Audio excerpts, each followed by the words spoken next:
La parole est à Monsieur Ugo Bernalicis. Monsieur le ministre de l'Économie et des Finances, je vais critiquer une entreprise qui réussit.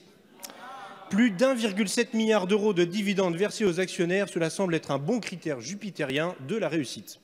Cette entreprise, c'est Engie, ex-GDF Suez. Aujourd'hui, les salariés réunis en intersyndicale sont au tribunal de Nanterre pour défaut d'information et de consultation du comité d'entreprise au sujet de la délocalisation de 1200 emplois sur l'activité de relations clientèle en France. Il y a 10 ans, à l'ouverture du marché à la concurrence, Engie fermait ses accueils au public. Depuis, l'entreprise s'est séparée de près de la moitié des salariés du service clientèle, celui-ci étant délocalisé hors de France à hauteur de 30% de son activité.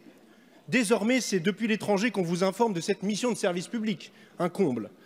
Avec le cynisme qu'on vous connaît, vous me direz sûrement que tout ça est tragique, mais que c'est la vie des entreprises.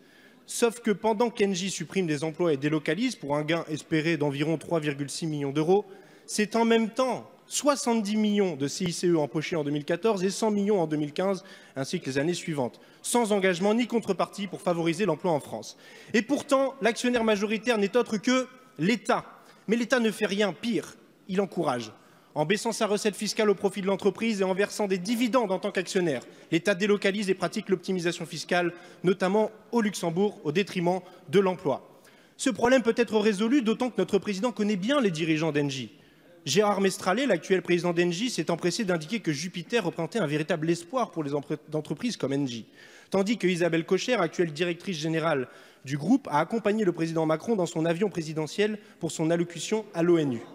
Elle était d'ailleurs à la manœuvre pour effacer 1 milliard de dettes en 2012, comme nous l'apprennent les Paradise Papers. Ce beau monde serait-il plus intéressé par l'argent que par le progrès social? Alors ma question est la suivante. Comment allez-vous vous imposer en tant qu'État stratège pour préserver et relocaliser l'emploi en France? Merci, Monsieur le député. La parole est à Monsieur Benjamin Griveaux, secrétaire d'État auprès du ministre de l'Économie.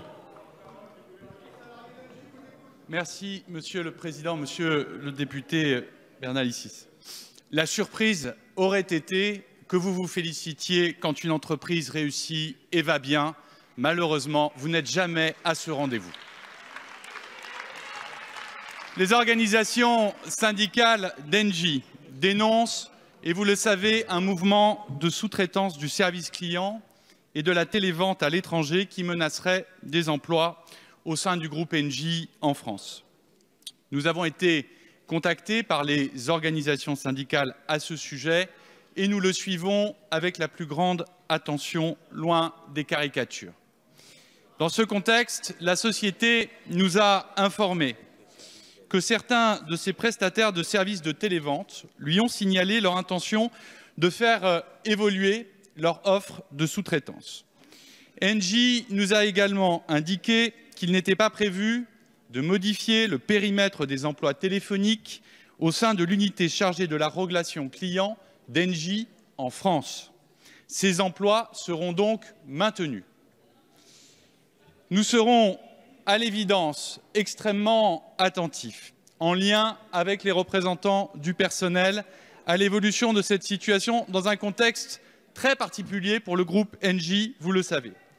Le groupe évolue, et vous avez eu l'honnêteté de le rappeler, dans un marché, celui de l'énergie, qui connaît des mutations et des transformations importantes, liées à l'impératif de la transition écologique qui vous est cher, à l'intensification de la concurrence avec de nouveaux entrants et à l'évolution de la chaîne de valeur.